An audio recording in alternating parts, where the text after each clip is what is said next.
Good afternoon, sir. Good afternoon. You are Mr. Rajnikanth. Right, take a seat. Thank you, sir. Could you give us a brief introduction, please? Yes, sir. Myself, Rajnikanth Ramaredi, sir. I'm from Kamaredi district, Telangana. I'm a graduate and postgraduate in history. I did my graduation from Sri Venkateshwara College, University of Delhi, and my post-graduation from Indira Gandhi National Open University. I worked as a high school teacher in Hyderabad for 2 years, and my optional is history. My hobbies are listening to Telugu folk songs, writing short poems and songs, and going to gym. Right, so what is your motivation for going for the civil services? You could very easily have gone into the academic side, right? You have the credentials for that as well? Yes. Sir, there are multiple reasons for choosing civil services, sir. So, since my school days, I was... Give me just the most compelling one.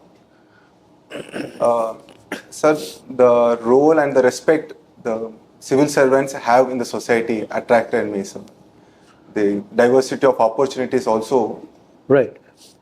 So, history. Now, there is a trend in which there's a point of view that Indian history needs to be rewritten because the contribution of such heroes as Shivaji, Rana Sanga, Rana Pratap not been adequately highlighted. What is your take on this?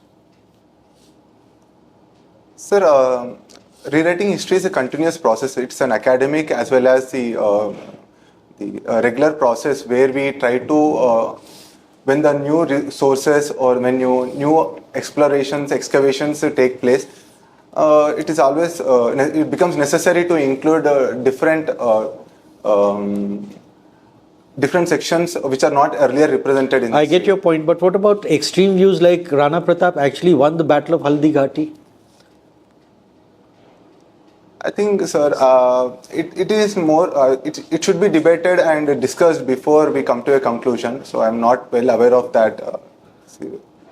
That was the view of a particular political leader. Yes. Now, there are two terms which have been in the news recently, Neuralink and telepathy. Can you throw some light on these?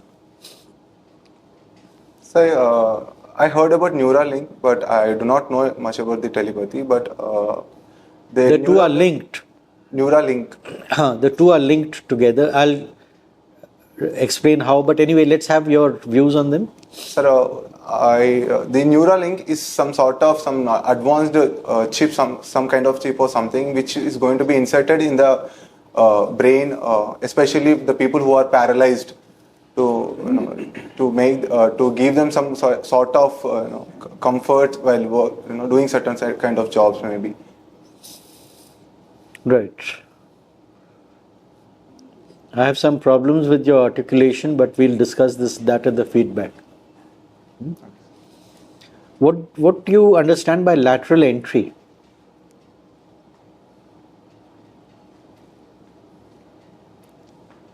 Sir, it's a system through which the people who are doing great in different types of sectors are inducted into civil services.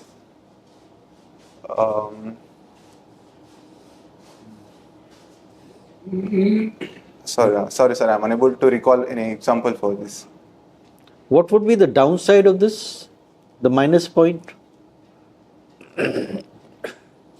Sir, generally the civil servants who are inducted through the civil service examination go through rigorous training, as well as they have the ground level, they understand the ground level situation as they are posted at the district and the local level. So that is missing in the people. That's a good point. My final question to you, what do you understand by ethical hacking? Have you heard of this term? Sorry, sir, I've not heard. Right, thank you. You are an athlete. Yes. Tell me the two greatest achievements of Indian athletes. Sir, one I could recall is the Neeraj Chopra winning gold medal at the Olympics, which is like the first of its kind. We have never won any medal at the Olympics level in athletics. Agreed. That I could recall. Agreed. Next.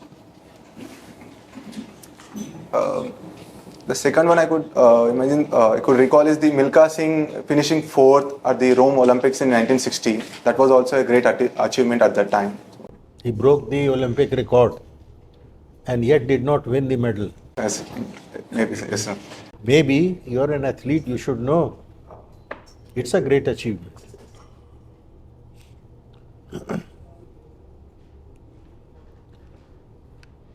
Tell me the importance of Chanakya in the Indian history, his contributions.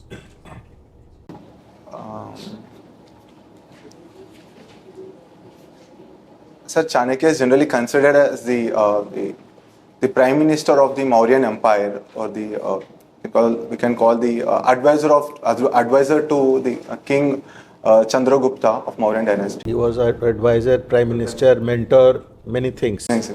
So he wrote, generally it's considered that he wrote a book called the Ardhashastra, in which he discussed various topics, various subjects, which include economy, polity, international relations, and all the other aspects of the society. So that is the major contribution to Indian history.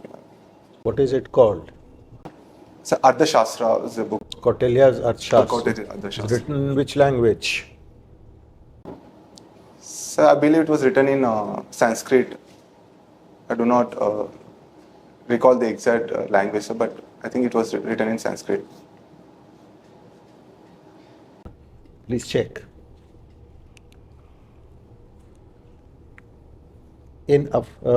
Okay. Who among the Indian kings, did any Indian king ever rule over Tibet? Sorry, sir? Any Indian king ever rule over Tibet?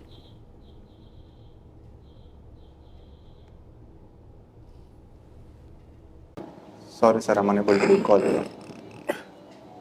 Say yes or no. That is what I'm unable to recall that. Which Indian king had the greatest empire in the Central Asia, Afghanistan, all those areas? Sir, I believe it was King Kanishka had some control over the Central Asian parts of Kushana dynasty. Okay, coming back to the present times. Couple of days back we took some initiative, we means India, took some initiative with the Taliban government in Afghanistan. What is it?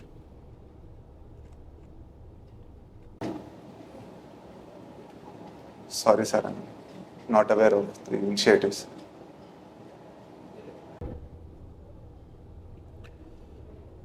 What is the latest in the Israel-Hamas war? Latest. Latest issues, sir? Latest development. Latest developments. The Hamas wanted to have a truce with the Israel, but Israel is not ready to accept the truce. That was in the news recently.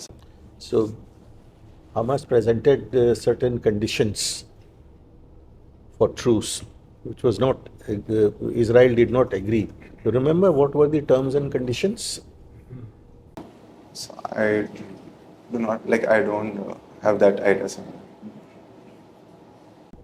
You don't like reading news about these developments? Sorry, sir. I will try to recall about it. Okay. Last question. What is free movement regime and why it has been in the news during the last few days? So this free movement regime is generally the which allows the free movement between India and Myanmar, which is around 1600 kilometers border. The people from Myanmar and the people who are living in the Indian borders around like 8 kilometers from the border can go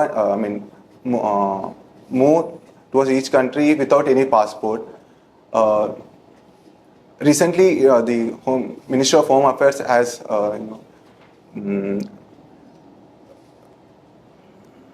banned the movement and they are trying to curtail the free regime movement, sir.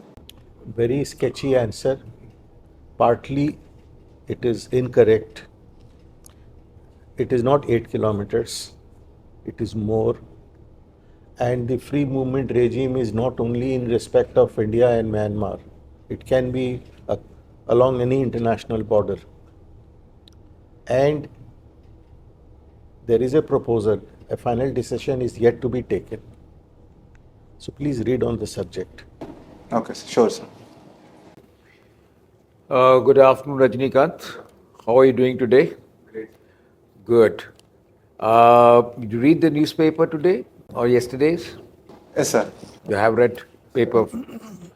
Now, on the business page, there is a very big declaration made by the governor, RBI. What is the statement he has made? Sir, I believe they are not going to change the repo rate. That was. And what is the repo rate? Sir, it is 6.5%. Sir. Okay, and what does it mean? Sir, the repo rate means the rate at which the RBI lends to the scheduled bank to the banks. Sir. Okay, and if I had to ask you distinguish the repo rate with MSF rate? MSF. Sir, marginal standing facility. Yes, you got it right. Just explain me what is it. Now, since you've been able to decipher it further, what does it mean?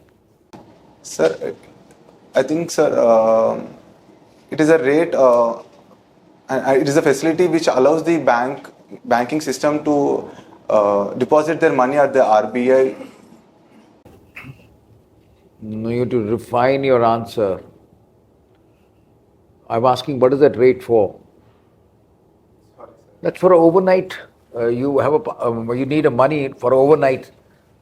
Since you need it on an urgency basis, the rates are charged accordingly for this very purpose only. Now, in terms of the statement which he has made, the governor, what is the forecast he has given for the GDP growth rate for the financial year 24-25? So I believe it is around 7.3%, sir. That's 7.1. Yeah. Okay. And in terms of the inflation? So I do not know the exact number, but it is around 11 point. It's around 11%. Oh, our inflation rate is 11? No, sir. Inflation rate? Inflation rate is around 5.8. No, it's 4. Anyway, his projections are 4.5. But you know the number. The more important thing I wanted to check up with you is that the monetary policy per se is declared with a particular purpose in mind. Now, what could be that one fundamental principle on which it operates? The monetary policy committee. So they wanted to restrict the inflation to between 2 to 6%. Sir. So that was a major motive behind the monetary decision. Now, the statement which the RBI governor made, there was a reaction in the capital market based on this announcement. Now, what was the reaction of the capital market? Sorry, sir, I have no Okay. But the capital market reacted, in a sense, marginally negatively, and the Sensex dropped. And so is the Nifty.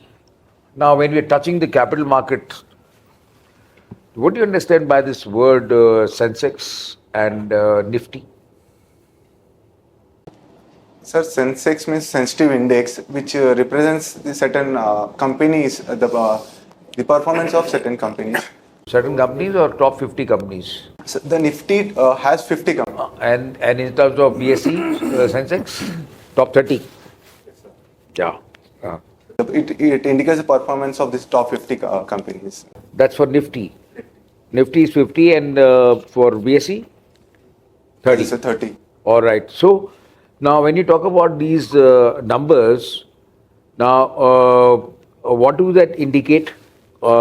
in terms of as an investor, the Sensex going up, Sensex going down, the price movement, which is upward or lower price movement, is it an indicator by any chance of the economic health of the country?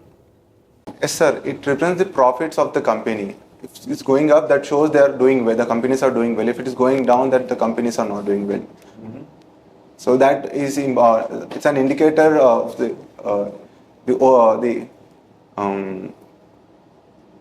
Oh, it's okay. Now, what is short selling?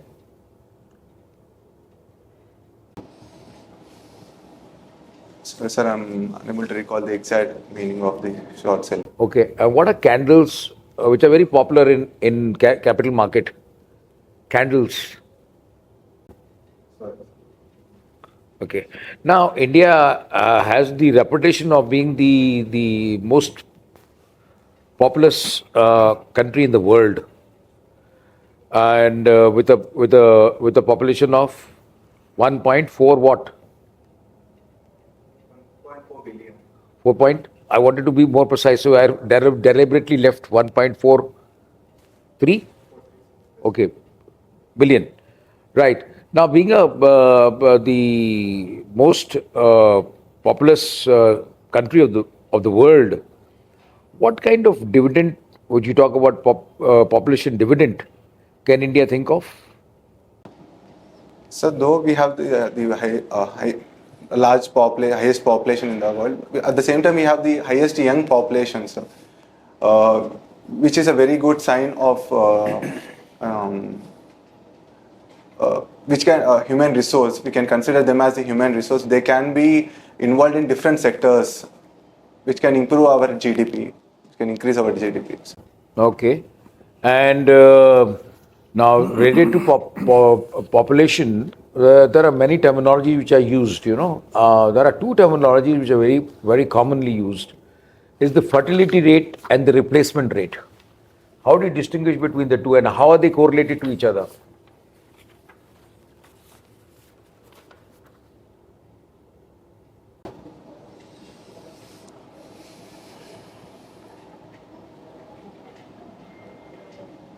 Sorry, sir, I'm on to. Okay, that's it. All right. It's all right. Now, Rajnikanth, I want you to just apply your mind and tell me two very popular things, scheme of the government of India, which has affected our day-to-day activities. What would those two activities be? The two government schemes. Schemes or two.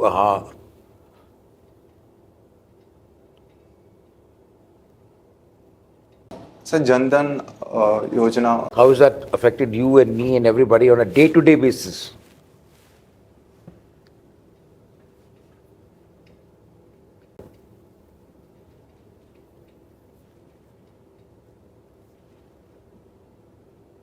So UPI payments. Absolutely, that's one. That's one. UPI payment has affected your day-to-day life. And what would be the second thing?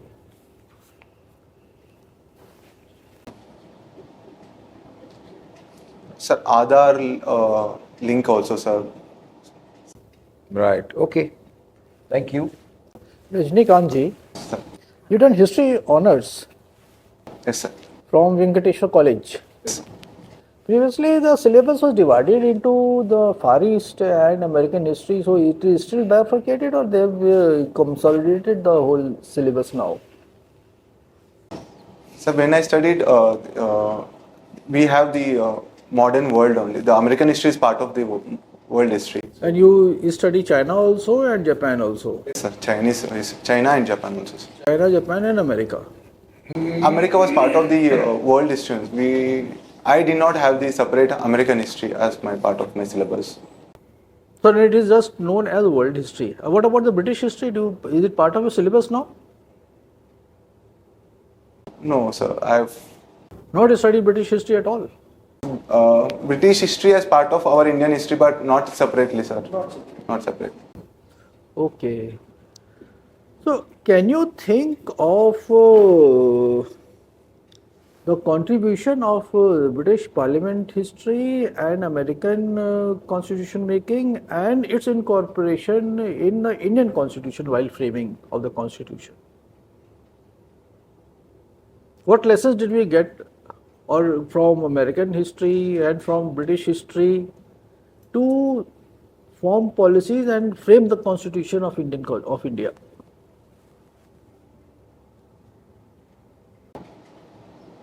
Sir, one major thing I could recall is the parliamentary debates they had before coming to a conclusion, before they finalized the constitution. That was there in the American history as well as though they do not have the written history, but the rules were very much debated in both the parliaments of America and Britain. That I could recall, sir. So, was 1935 Act part of your Indian history? Yes. It was. Yes. So, in 1935, whatever was there, thereafter they incorporated it in while they were framing of the constitution, most of it was there. Yes, sir. So, this abrogation of Article 370, they have declared, the Supreme Court has declared that the procedure was ultra vires. The procedure that they had adopted, changing the definition clause, they declared it to be ultra vires. Yet they upheld the abrogation. How could they bring that about? Could you go through the Article 370 abrogation? I have little knowledge about it, sir. That it was a temporary provisional provision, and the president has the power to remove it whenever it required. So that is what I know about this article. So the procedure was that the recommendation of the Constituent Assembly, the president can dissolve it, can abrogate it. There was no Constituent Assembly. They changed the definition clause. They said that Constituent Assembly means the Legislative Assembly, and based on its recommendation, they abrogated it.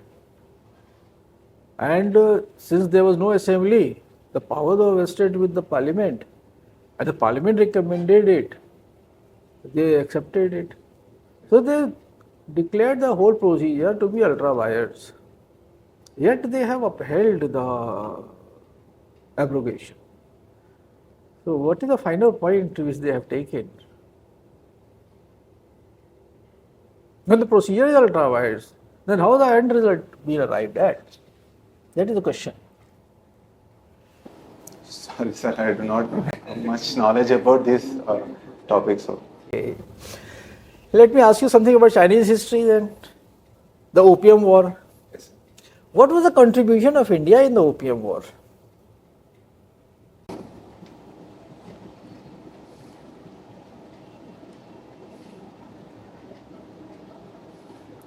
Sir, the opium which was sent to America, China, was grown in our Indian part.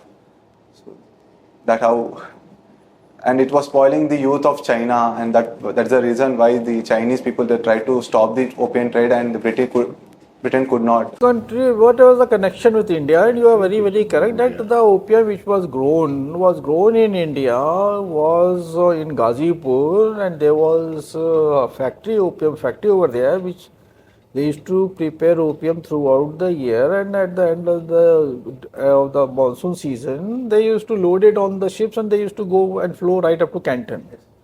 That is the connection. Yes. Okay. Are you aware that the Chinese have got a grouse against India only for this reason? Chinese have got a grouse about this thing that it was India was a trigger which led to this opium trade. And today also they are thinking they are playing in the hands of the imperialist. Sir, it was majorly the East India Company which was involved in the trade, and not the whole part of India which was involved in such trade. So maybe because of that reason, China was not. So I was actually moving towards this India and China problem of the border. The whole process is actually they are claiming it is the imperialist policy of India, or the British India, They led to the imposition of the unilateral line which was considered to be imperialist on China.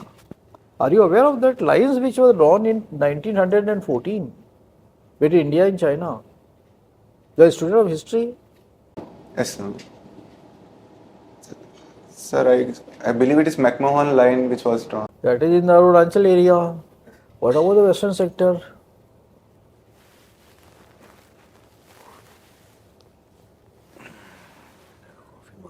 What is the difference between line of control and line of actual control? I need to. What is the Redcliffe line with the partition of India? Now, as a student of history, I'll ask you, when was British, the Burmese part of India made into a separate country? Which year?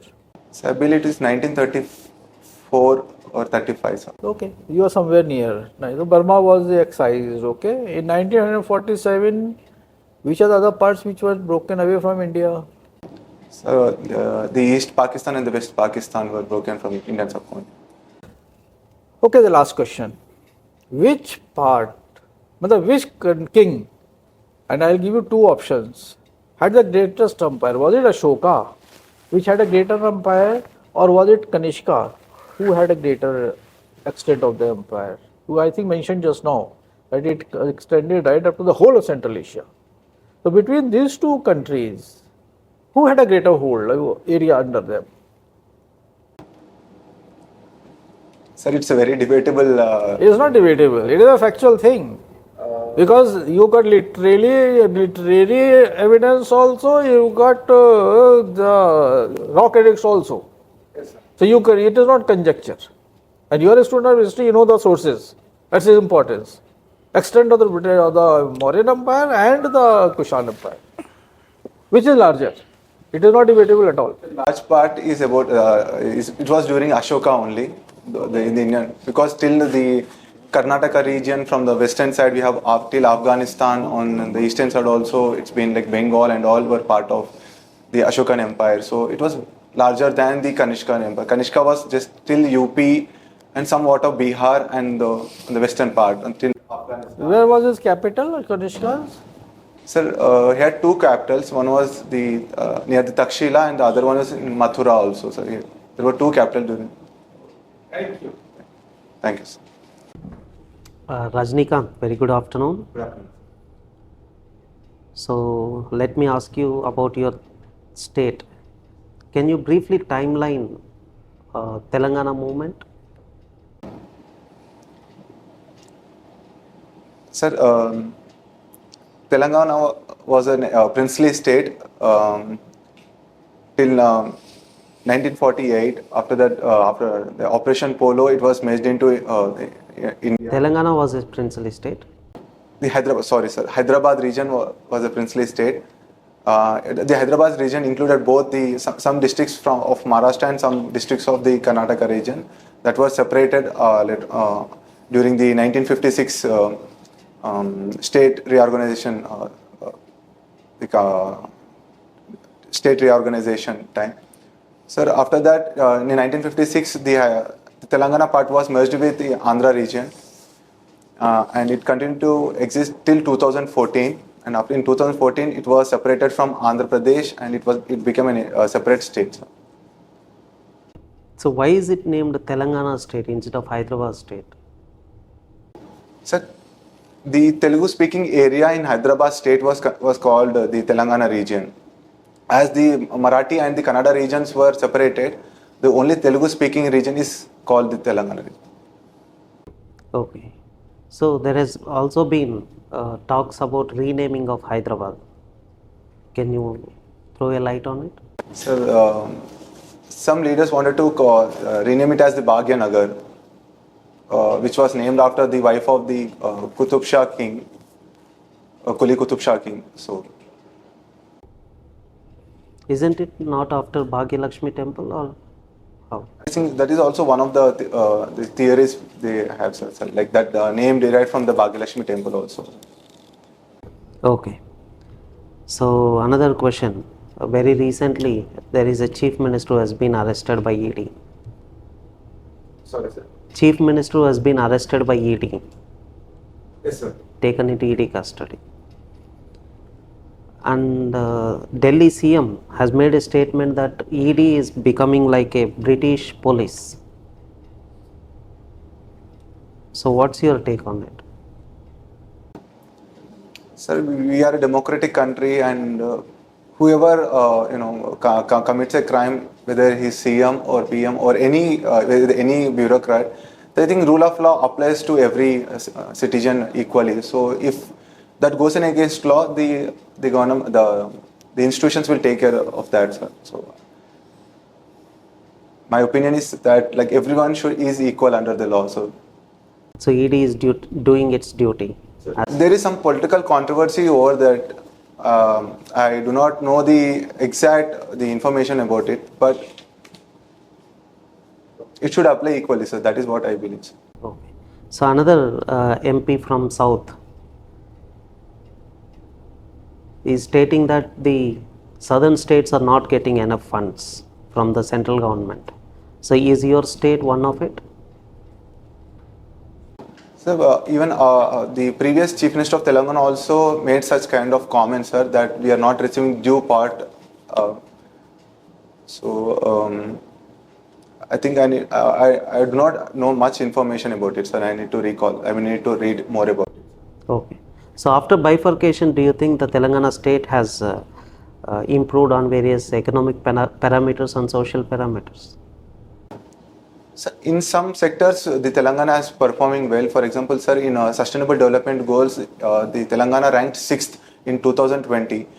Sir, again, Telangana is one of the states where the 100% tap drinking water has been provided. In such areas, we are doing well. And some other areas, sir, in employment, especially in the government sector, there was some backwardness in that aspect. So that is for the reason for the recent changes in the government also, sir. Okay. So one last question. So being a history student, what you can learn from the Ramayana with respect to diplomacy?